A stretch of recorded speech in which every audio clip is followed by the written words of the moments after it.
What are some of the pitfalls that you've seen or some of the mistakes you've just seen over and over of painters making in their marketing side of their business that you're like, okay, enough's enough. Everyone needs to know this already. All right. So being on the digital marketing side, I think we should probably keep things digital here. That's our space. The one thing that I see over and over and over again is not taking advantage of low hanging fruit. Um, so when we look at where to start marketing, where to start putting your time and energy, it has to be into Google. That's a low hanging fruit.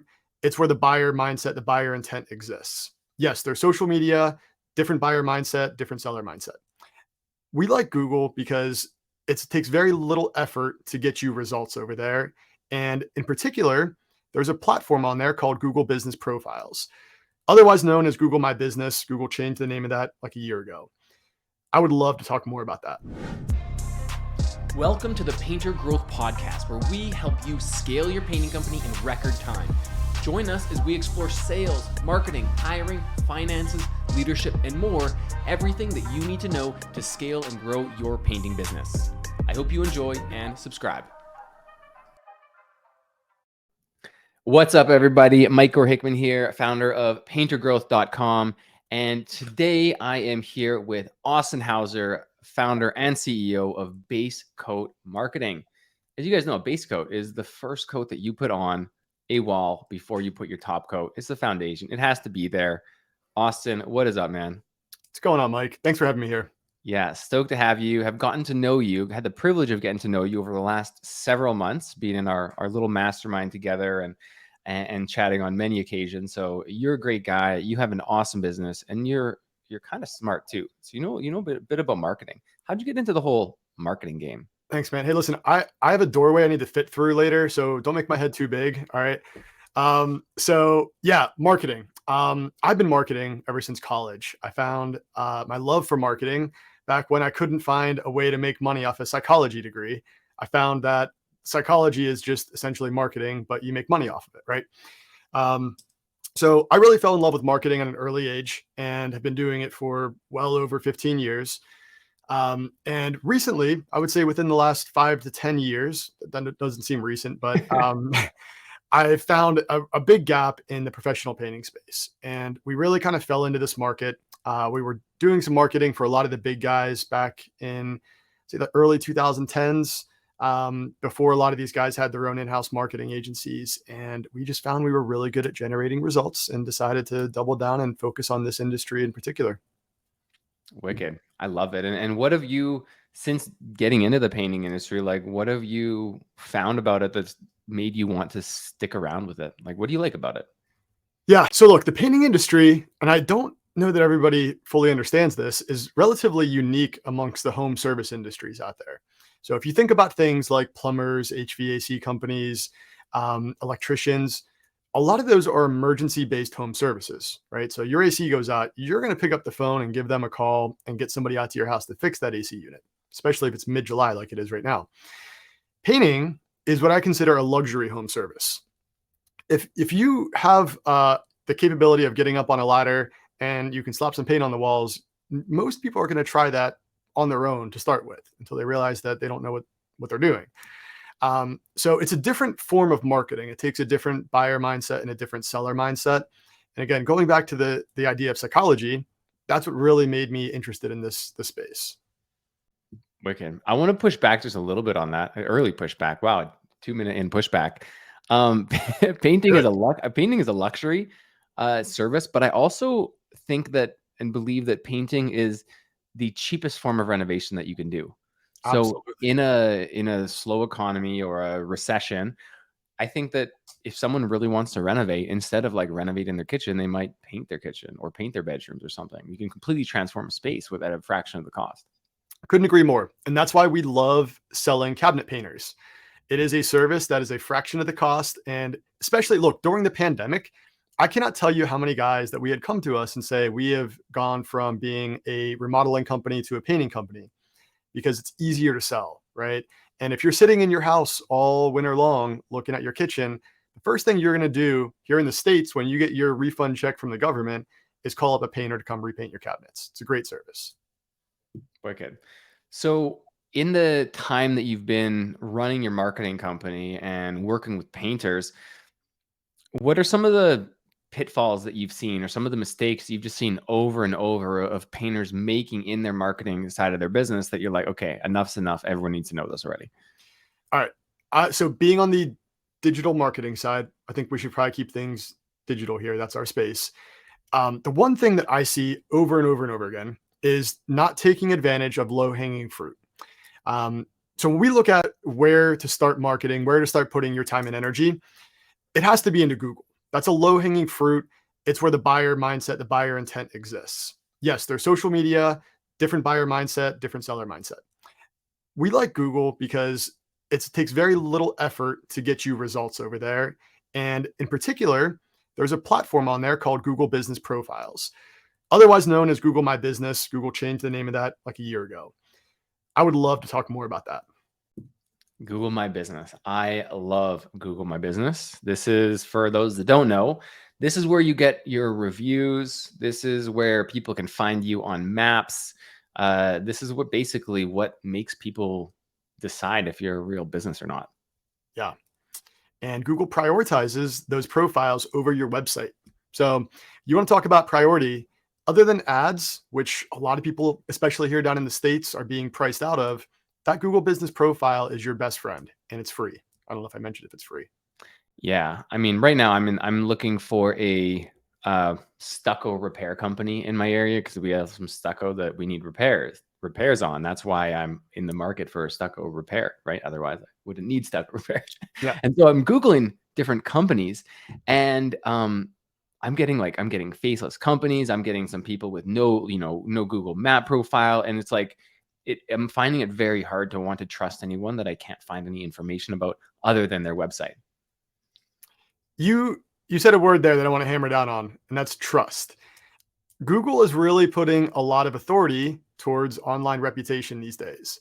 Why? Because they're trying to fight spam and AI. So we all know about Chat GPT now. We're 6 months into this already. AI content's going to really bog down Google's algorithm. And there's a lot of people out there creating multiple business profiles and spamming and trying to do everything they can to claw their way to top of results. Trust and authority and reputation are going to become more and more important in this day and age.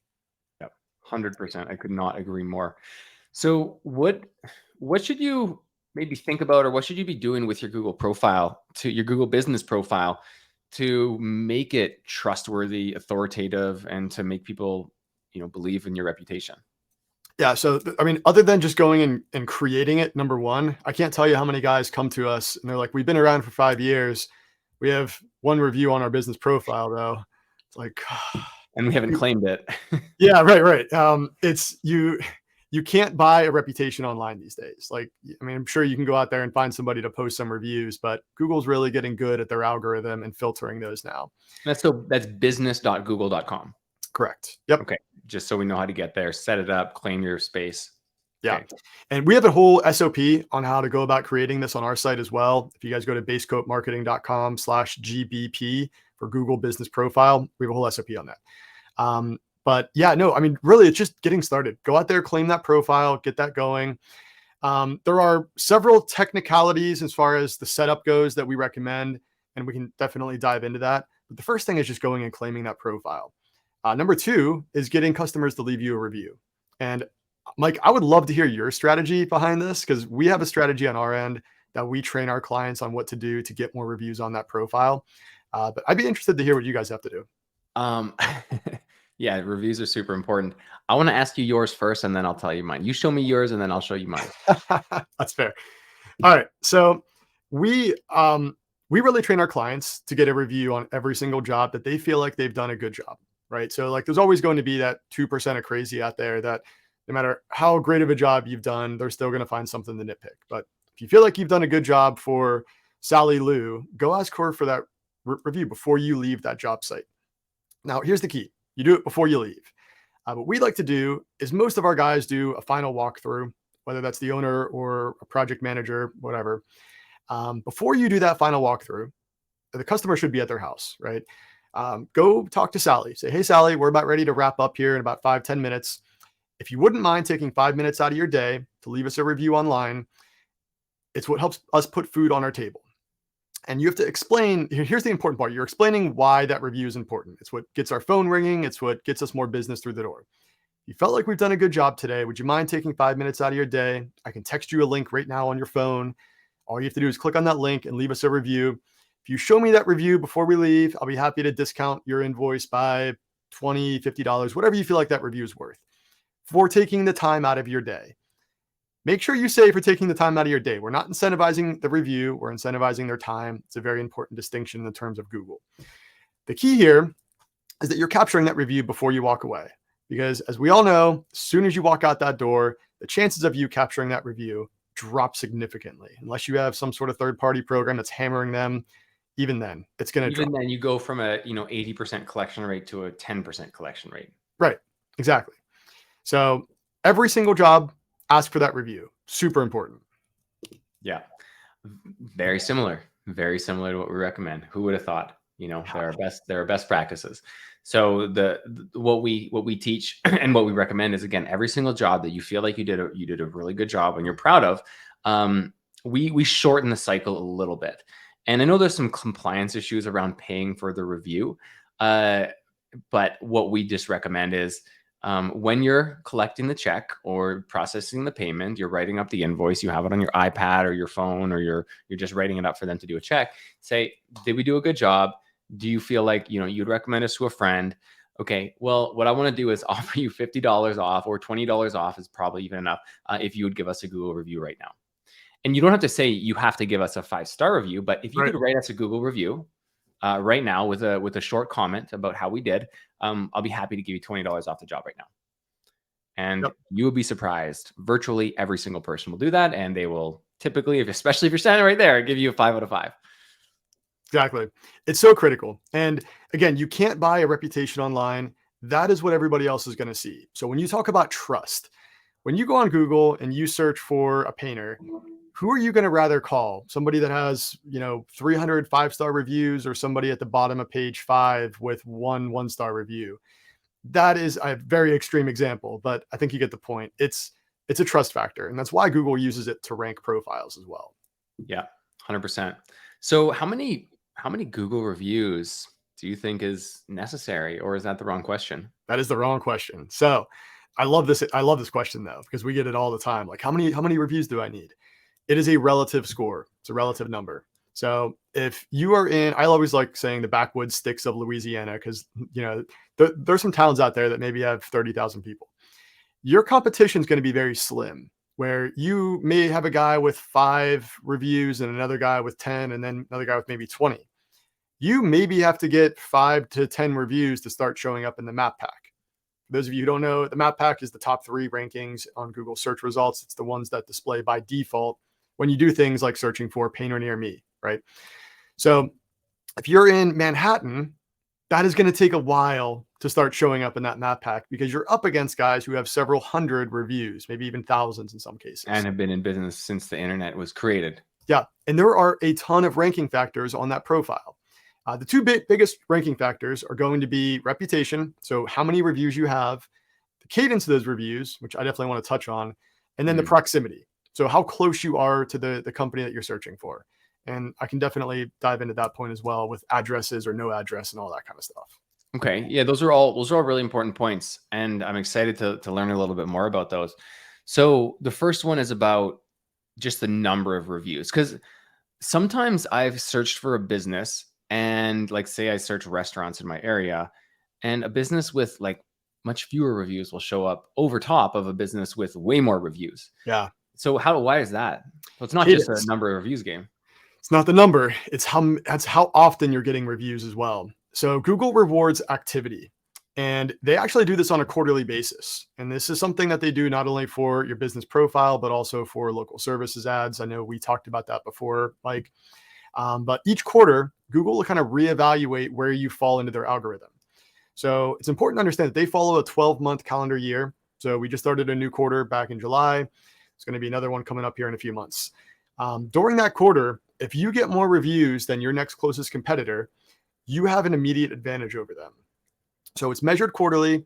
It doesn't always have to do with the total review count. Obviously, totals have a ranking impact, whether that's 40% or 45%. Nobody knows. Google's a black box. Yeah. But the number of reviews are just as important as how often you are getting those reviews.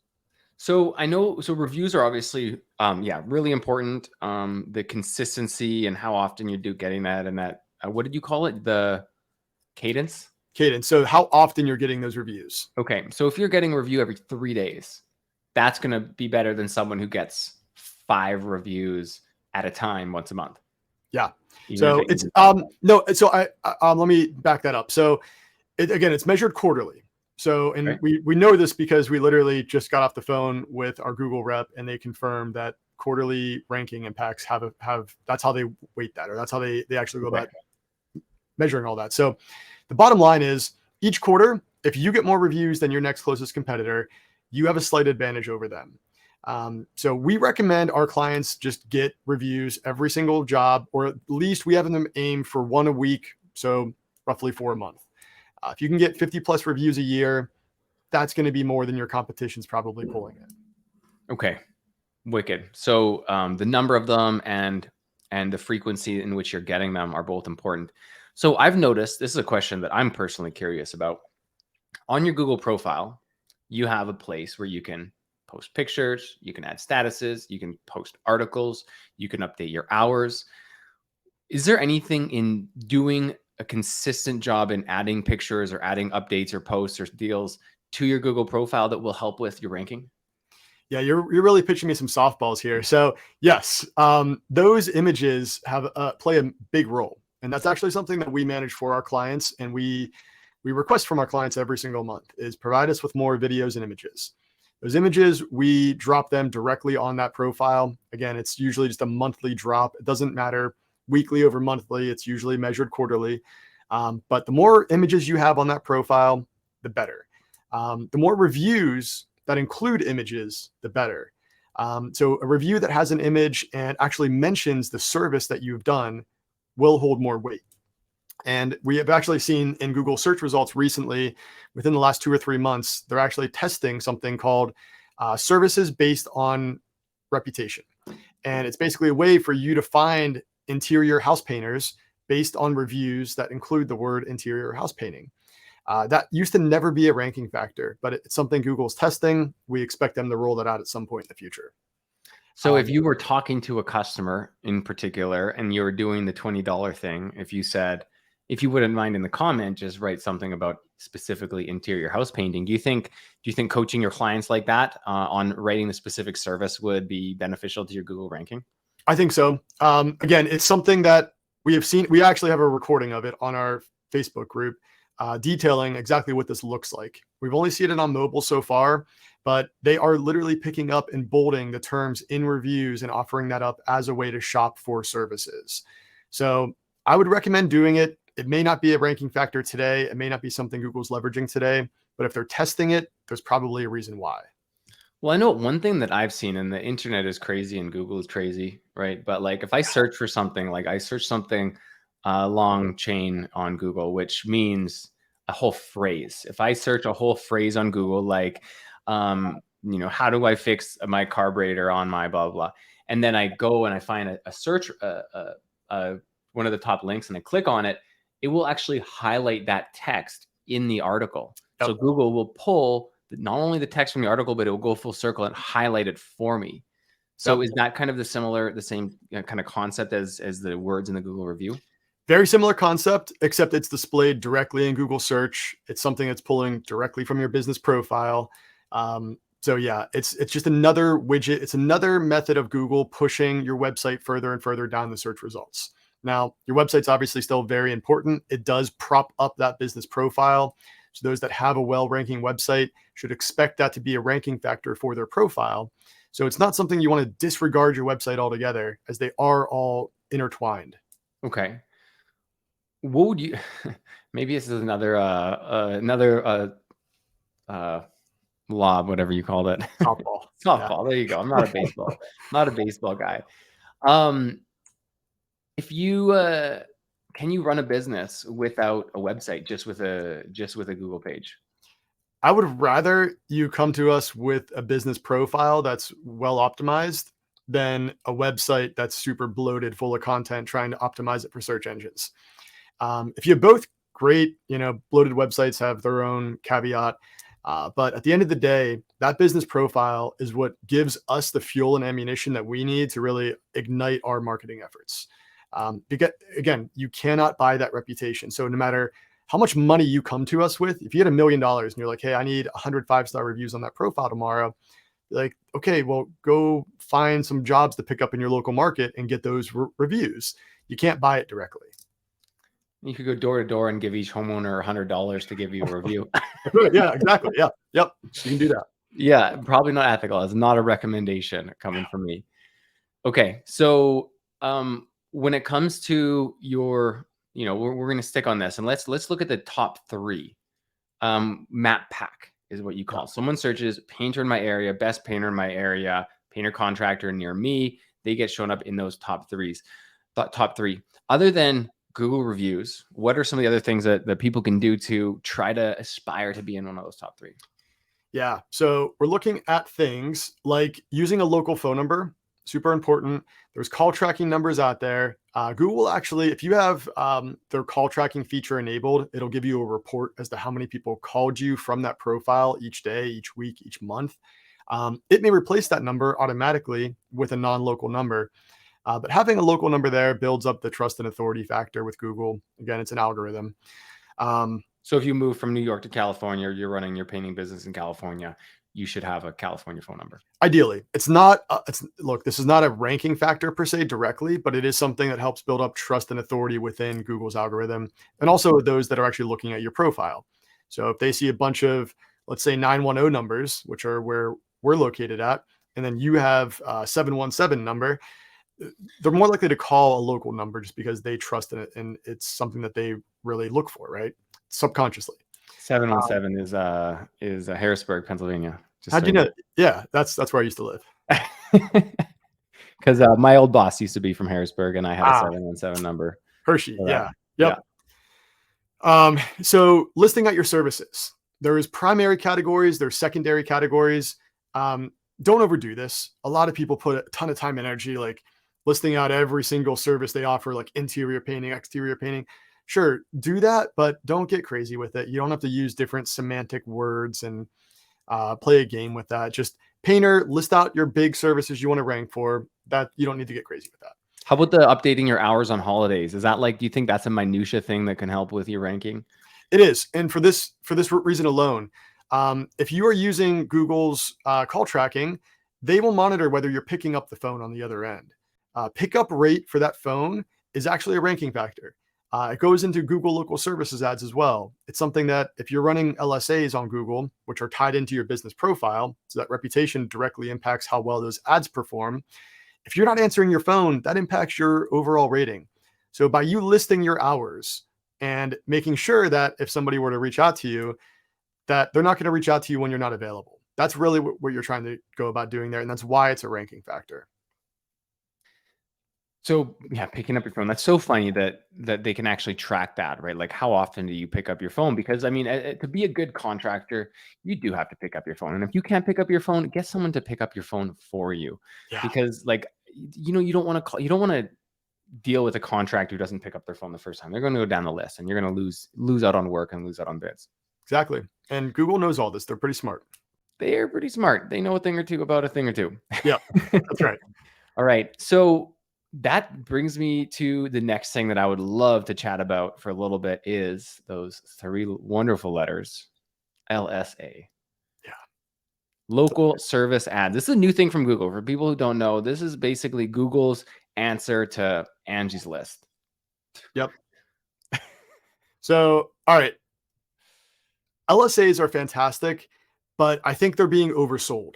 And it's why we don't charge for a separate service for this particular ad channel because for 2 reasons. One, they're limited in availability. I don't even know, are they full on available in Canada yet, or are they still? No, I think they just announced them in like Toronto and Vancouver, but Okay. definitely not in my city, not in the smaller cities of like a few 100,000. Yeah. So a few things with LSAs, they're not available everywhere, and volume. So your ability to generate phone calls is directly related on 2 things. and that's your reputation compared to your local competition. So again, going back to that business profile, which it's tied So that's to, coming back. Your business profile it's linked. reputation is coming back now if you're doing local service ads. Yeah. So those two things are linked.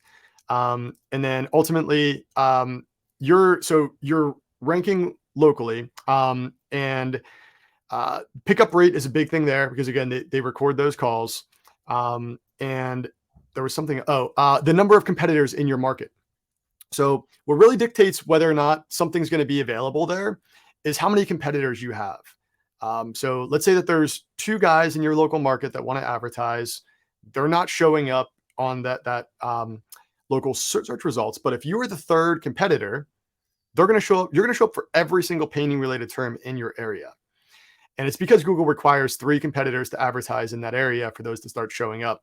Search volume in your local market is another big factor as to how many calls you can expect, right? So again, going back to small population, less calls, large population, more calls. I mean, So you can't make calls appear out of nowhere, which is what a lot of people assume marketing companies can do, is yeah, create demand. we're marketers, not magicians. The demand has to be there. I mean, even magicians, what is that? The first law of thermodynamics, I think, is matter cannot be created nor destroyed. Yeah, it's but we still get pushback there sometimes, and it's all about education though, right? Yeah. And this is why I'm sitting here talking to you. Is I think it's important that people understand that these are some of the best quality leads you can get on Google today at the lowest price, right? Outside of organically acquired traffic, because that's free. Yeah. LSAs are about as good as it gets. It's something that in most markets, averaging between $20 and $60 a lead. So, between 30 and 50 if you want to kind of tighten that up a little bit.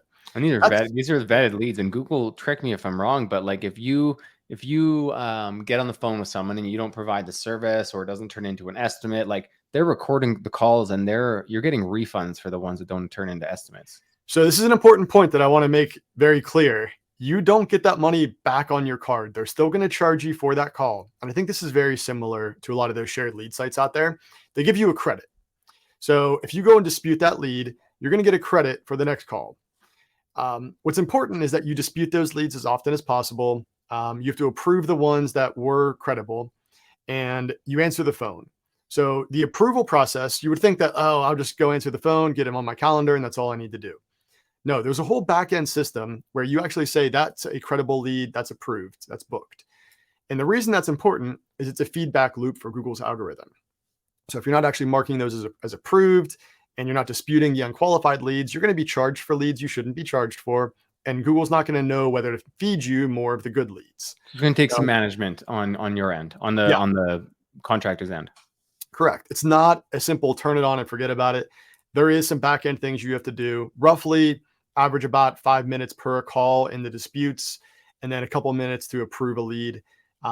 So over the course of a week or a month, you might invest a couple hours into that channel. Okay. And I imagine if you're not doing the administration side of it, Google's going to start favoring other businesses who are doing the administration. Bingo. Yep. Because they're feeding more data into its algorithm. Yeah. Okay. Very interesting. Very interesting. So you have done a talk for my coaching crew on how to set up your Google service or local service ads. We don't have to get into exactly how to do that right now. We don't need to go every single step, but just so people can get started, like what's the site that they need to go to see if it's available in their area? Yeah. So if you go to basecoatmarketing.com/LSA for local services ads, we have an entire SOP there that details everything that you need to do to go about getting that set up, all of the caveats, how to go about creating it, and then also how to go about researching to see how many other people are already in that advertising channel, in that shotgun waiting to go. So for instance, if you're in a market that there's nobody advertising, I would still recommend going and getting that profile set up. Why? Because the age of that profile is a ranking factor. It means that you've wanted to advertise on that channel for a while, you're ready to go. How much you're willing to spend on that channel. We have some guys who come to us and they say, oh, I'm getting great leads. Let's bump up my ad spend. It's like, it doesn't work that way. We can tell Google you have a budget, but again, if the population isn't there, if the search volume's not there, we can't just scale that rate up. It's not like your typical Google ad that we can put it in front of different channels, right? So for For the average contractor, number one recommendation to get the biggest bang for your buck when it comes to online marketing is to optimize your Google profile, Google business profile at business.google.com. So you have trust, you have authority, you have reputation, number of reviews, as well as the frequency that you're getting reviews. We have the posts, the times, the answer rate, the pictures. Anything else that guys and girls can do to optimize your Google business profile? So you touched on this earlier, but the posts. So there's posts on the business profiles, and I'm sure you recall Google tried to create their own social network, Google Plus, a few years ago. That Yep, failed miserably. and But publicly. yeah, exactly. Yeah, it went up in flames. The one thing that stuck around from that was the posts on business profiles. And again, this is all about generating activity. So what we do for our clients is we'll do a few posts each month, generally about one a week that we schedule out, and it'll have an image and a link to a blog post or a page on their site with some context and some helpful information.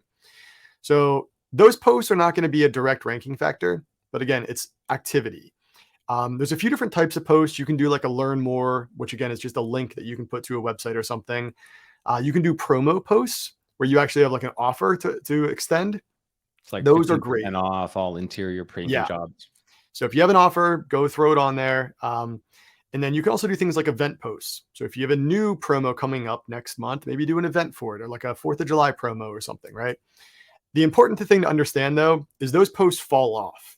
So after a couple months, they're not going to exist anymore. So again, it's one of those things that Google's really trying to keep you on that treadmill of activity. The more you generate, the more you're active on their platform, the more they're going to reward you for staying there. Gotcha. Gotcha. How about something as simple as a before and after project picture? Is that something that Google likes to see as well, or do we want to keep them sales and marketing oriented? No, for sure. Before and after pictures. All right, yeah, that's actually a good point. So when you're uploading images to your business profile, we have a lot of guys ask, should I be like editing these images in Photoshop or on my phone or something before I post them? The answer is mostly no. You want to keep these as authentic as possible and strictly post them right from your phone or send them over to a marketing agency like us and we'll post them for you. When we do cropping, when we do editing for our clients, we retain the meta information on there. So there's EXIF data on there. There's a lot of controversy out there whether or not those are actually a ranking factor. A lot of people say we've proof that it works. A lot of people say we've proof that it doesn't. We tend to do the thing that if there's proof that it might work, we're going to try it anyways, right? So the important thing is that we retain the metadata. So that's going to include things like geotag. So Google strips out this information when you upload it to your profile. But if it doesn't have it, it's not going to store it and it's not going to be able to leverage that data. So Google, for clarity, if you have Mhm. a picture, like say I have this picture on my phone, I'm Yep. just on the screen, I'm showing my phone, and then you scroll up, it has, is that how it do it? Yeah. So here it says iPhone 14 Pro Max telephoto camera, 77 millimeters, 12 Bingo. megapixels, 1.7, and it has a location a map of like actually where it was taken. That's what you mean by metadata. Yeah. And if you put that into an editor, so I'm thinking like if you drop it down to your computer or use like a phone editor app, it will sometimes, most of the time, I should say, strip that data out because it's trying to optimize the image, right?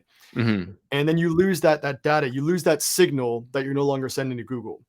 Google really tries to crack down on stock photos. So if you, Totally. I was just gonna say this applies to stock photos. If I steal yep, something from Google image search, and I put it on my profile, what is like that's probably a negative. yeah. And look, this if you want to compare it to things like social media, so social media is all about generating content, and that's how you keep yourself on that treadmill. Google's no different. It wants you to generate unique content to put on its platform. If you're sitting there trying to reuse stock images, you're getting no credit for that. So it's really important that you're using images from your phone, taken on site. If you do editing, do it within the iPhone app. That way it retains all of that metadata information. Don't try to use like a third party app or Photoshop or anything. And then just toss it on there. Before and after images, if you want to combine them, great. Just don't use watermarks. Google doesn't reward you for that. And it's just a bad practice. Don't use your own watermarks, or don't use images that already have watermarks. Both. I mean, just Okay. watermarks in general, there's, again, a lot of controversy out there as to whether or not Google actually penalizes you for that or if they're just not going to reward you for it. Yeah. The bottom line is if your prospects are going through your list of images and they see your watermark on everything, it takes away from their experience. And ultimately, that's what you're trying to capture at the end of the day.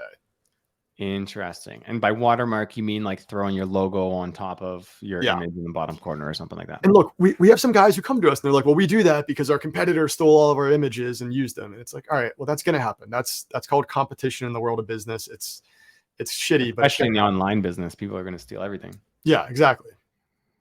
Yeah. Okay. So, I mean, really what that is when you said trust, authority, and reputation, but another word that is kind of being,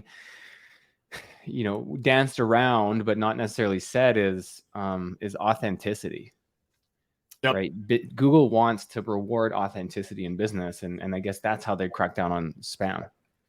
Authenticity, and the key word there is being helpful. So when we look at Google's algorithm, and they say this over and over and over again, helpful content. That's really what it's looking for these days. So for you to be authentic is really just to be less salesy and more informational knowledge sharing. So again, being helpful. So I think that all kind of fits into the same bucket there. But for instance, there's a description field on your business profile. None of that text you put in there is going to be a ranking factor. That's straight out the door. That's proven concept. Google doesn't care about any of that text. What it does is it provides you an opportunity to be authentic and helpful. Describe your company. Why are you different? What sets you apart? Your prospects are going to read that most likely. And if you're sitting there like, call us today, we're the best in the biz around here, like that's going to be an immediate turnoff for them. Yeah. So be authentic, be helpful. Yeah, I was actually talking to Brad Ellison earlier, and one of the things that he said is he recently got awarded a job when someone in his community was looking for a painter, a cabinet painter, and the owner of another cabinet painter said, "Hey, we do cabinets." And then Brad commented on top of it and said, yes, they do cabinets. We also do cabinets, but you should hire them because they are really good at what they do." And then the customer called Brad and said, "I liked how you dealt with that customer. I'm going to call you instead. I'm going to use you instead," right? Because there's like that authenticity, that Yeah, trust, that selflessness that is attractive. it's so true. And that goes across everything, not just online, offline too, though. Like if you're not being your authentic self, if you can't put yourself out there and trust that other people aren't going to judge you, you're really shooting yourself in the foot. 100%. And that also comes back to living in a world of abundance versus a world of scarcity, and being helpful to others, and not trying to take everything for yourself, but try to add to the world instead of take away from it. Yep. And that's why we try to give as much as we possibly can. I'm willing to give our entire SOP library away, right? And it's because I know people can benefit from it. And I think that's really what people look for these days. And, we can't preach it if we're not willing to do it ourselves. 100%. That's the whole reason I did this podcast, is so I can share, these valuable lessons with everybody else completely for free. And if they get enough value for free from us, then maybe one day they'll want to get some paid value from us. Can you imagine what's sitting behind the curtain? I mean, that's really what that's really what you But got that's going the on there. thing. We give away, everything. It's actually, I got that tip from Alex Hormozy. You have to give away your best stuff, or else if you only give away your worst stuff for free, people are just going to think that your stuff sucks. Yeah. Alex is great. He's coming out with a new book next month too. So Yeah. keep your eye out for that. I'm excited. Absolutely. I have now that you mentioned it, I have a referral code to sign up. So I'm gonna put that in the description too. Do it. Want to get that interview with Alex. Same. So we talked about Google business profiles, right? Super important for any service, and not any service-based business, any business ever, right? You want those reviews, you want to be top of mind. Is there a way when you talk about like SEO, search engine optimization, this is about the whole, science behind your website to optimize that. But when it comes to doing SEO around your Google business profile and optimizing that specifically so that you can come up when someone searches exterior painters, siding painters, interior painters, high-end painters, how do you optimize for keywords on your Google business profile, or can you? Yeah. So going back to the reviews and including terms in the reviews, that seems to be like something that Google's going to really start pushing soon. Look, Google's really trying to get away from the optimization aspect of their algorithm. That's why they're putting so much effort into things like AI and reputation and authorship. So when we talk about authorship, that's the on-page content you put on your site. We put very little effort to off-site optimization other than your business profile and being active on that for you. Is that like backlinks? Backlinks. It's something, guys, stop buying backlinks. Like, yeah, they'll get you up there temporarily and your competition might be doing it. So you're kind of fighting an unfair advantage there. But Google's really putting less and less weight on those as time goes on. And it's something that if they catch on, they're going to penalize you. That's a direct violation of their terms of service. No So concept of like, no offense to you, but the whole concept of SEO is like cheating the algorithm as much exactly. as possible. Yep. So that's why we don't cheat the algorithm. We give Google more of what it wants. And we do that by creating things like helpful content, mixed media. So we ask our clients to provide us with images and videos each month. We have an in-house video editing team. They're killer. And they'll pull down those videos and create some content, post it to YouTube. We'll use that on, let's say, social media ads. But it's that mixed media content that Google eats. Its algorithm loves it because it provides value. It's not just text on a page with an image. It's a video tied to that. Or trying to like hide the keywords in your web page somewhere with like the same color font as the Stop background. it. Yeah, we build things that are called content silos, and it's about providing value around a particular topic. And you go an inch wide and a mile deep. And again, Google's algorithm loves that. So we just look at what Google likes, and ultimately, look, at the end of the day, it wants helpful content. It looks at anybody using its algorithm or its search engine as somebody who's trying to find information.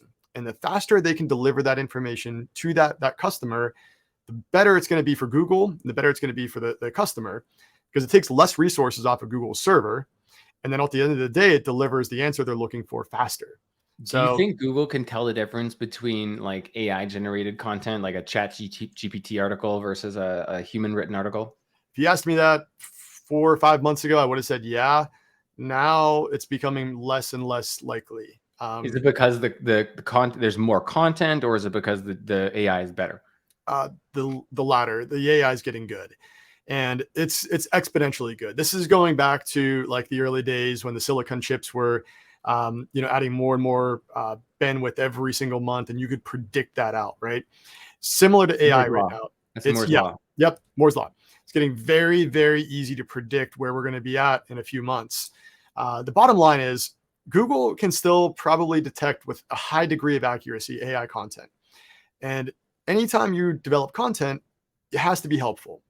And it's still very easy to identify content that's untouched. So if you don't have any human intervention there, they're going to be pretty good at identifying that content. But as long as that content's helpful, there's more and more of an argument to be had about, all right, let's just generate content that people want, and a lot of it. Yeah. Okay, so that's really good advice. Is like it's got to be, like you said, it's got to be stuff that people want. It just can't be junk articles that don't go anywhere or that people aren't searching for. Yeah. So what is when someone works with Basecoat, right? It's a painting company. They've started seeing some success in their business. Maybe they're doing 30 or 40,000 a month, and they want to take their business to the next level. How do you work with a business like that, and like, what are the things that you do to actually help them reach that next level? So the first thing we do is we get to know who we're working with and whether or not we can help them. We turn away a lot of business that could afford our services for one reason or another. I brought up one at the beginning of this podcast is a guy showing up with a multi-million-dollar painting company and one Google review. That's going to be tough for us to get some traction quickly. And we really look for those quick wins. So we get to know kind of where you're at today, where you stand amongst the market. We never want you to stretch to afford our services. We're not going to take you on in that case. That person having one Google review would be a lot better than the company having 10 one-star reviews. So you're looking at the glass half full there. You're absolutely right. That is something that we would not work with somebody with a reputation like that, because they're probably not good at what they do. And we don't want to promote that within the space. Right. Yeah. But yeah, at the end of the day, it's about getting to know who we're working with, making sure they're a good fit for our team and that we're going to be a good fit for them. We like to build relationships, right? Marketing is all about relationships. We're building a relationship on our end with our client and then for our clients and their customers. So for us to be able to amplify their message, we have to get to know who they are, what kind of food they like, where they go on vacation, That's the kind of detailed information that we need to get from them in order to amplify that message effectively. So unlike most marketing agencies that are going to take your credit card, say we're going to send you some phone calls, we spend a good 3 hours on the phone with our clients before we do any work for them. That's before we even collect payment, and then Yeah, we that's collect a payment. wonderful way to do things. Yeah, right. It's logical in my opinion. Yeah. Um, and then from there, we build a marketing campaign that's holistic. We play by the rules. We have a very aggressive marketing strategy, but we build business assets. So when we talk about building an asset online, that's things like your website. That's optimizing that profile. That's building you an ad campaign that you can take and adapt at any point in the future, regardless of whether you stay with us. So I think to just put it like a bow on this, it's just we're building relationships. We want to make sure that our clients succeed. It's pretty straightforward. So, I mean, success comes from a lot of things done right and few things done wrong. Creating a holistic marketing strategy just sounds like a little fuzzy in terms of what that actually means. So, like brass tacks, what are you doing? Yeah. So we start by building a website and we optimize that site. And again, we talked about helpful content. That's all we create. We Not have backlinks. I'm sorry. Not backlinks. Yeah, no backlinks. We do press releases. Those generate backlinks, all Google Okay. approved. We have content writers on our team. We evaluate what kind of where you stand in the algorithm each month. We write more content around what needs to be pulled up. So we have a very targeted, aggressive approach on the SEO side. We don't look at SEO as just your website and where that ranks. Again, that's your business profile. That's your LSAs. They're all tied together. That's your social profile. That's the Yeah. presence over there. We do social ads, Google ads. So, and we're actually exploring a number of other channels right now. With ChatGPT, you can now advertise on that. That's going to become a very lucrative market over there. Wow. Wow. So there's a lot going on out there, and we're always testing. Okay. And so those are a lot of exciting stuff. What are the KPIs that you would deem a successful marketing campaign? Say like after 3 months, after 6 months. I know it's going to depend on the business, but what are the metrics that you look at that determine whether or not a campaign has been successful? Right. So it's really money in, money out. That's our main strategy. As long as you're bringing more money in each month than you would have had without us, and you're spending less on our services than you're bringing in, we're doing a good job. Now, the multiple of that, whether that's 5x, 10x, 20x, 30x, which we have some clients doing 30x return on our spend. It's insane. Pretty insane. Yeah, it's very dependent on your market and your ability to generate results, meaning reviews on your profile and media and assets. Those are two things that we need from all of our clients. You guys can do that, which you should. It's not a I'm going to hire you and I'm going to put my feet up. It's like I got to do some work. It's a partnership. It's a partnership. Yep. And I think that's the one thing that a lot of people misunderstand is marketing agencies. Again, we're not magicians, we're marketers. We require fuel to feed that marketing machine. As long as you do that, as long as you play ball, we can do a hell of a job for you. I love that. You know, a lot of people here listening might know that I used to run my business used to be my business used to be a marketing agency, and I would get clients coming to me for Facebook ads. And the expectation when they came up, at least what they thought the expectation was, is we would run ads, they would get leads, and they didn't have to do anything. And so it would attract a customer who'd like cross their arms, put their feet up, and say, "Why didn't I get more leads this week? I want more leads." And I was so turned off by that business model because of the type of client that it attracted. It attracted that client that just wanted everything done for them and they took no accountability for their business. Yep. But now in my coaching model, and it sounds like your marketing model attracts the same type of person as my coaching model.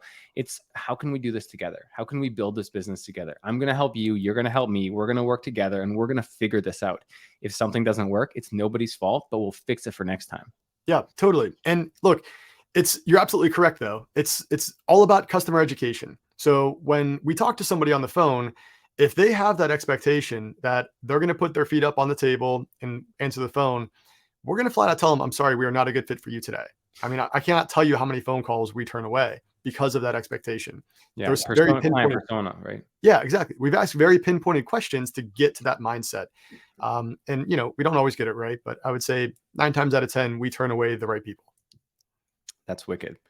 And so if someone's listening here who's in that business where they've started to see some success, they're growing their business quickly and they're super excited to take it to the next level, how do they get in touch with you? Go to basecoatmarketing.com/call, or you can go to any page on our website, click on the call now button, get in touch with our team. We'll get you on the calendar. It is something that we get very busy around this time of the year. So as the painting industry gets slow, we get busy. The painting industry is coming towards the end of summer soon. Our phones are going to start to ring. We usually get Don't say booked that. out about I'm from 30. Canada. We are not. We cannot start thinking about the end of summer yet. I'm not allowing it yet. We're exactly at the first quarter of summer. There you go. So yeah, down here in the South, you can almost paint all year round, but Yeah. for most of the other parts of the country, that's not the case. Yeah. Yeah. So basecoatmarketing.com/call. And guys, if you're trying to take your business to the next level, you've already seen some success and you really want to like optimize everything online and really make the most out of your online profile and getting leads from the internet.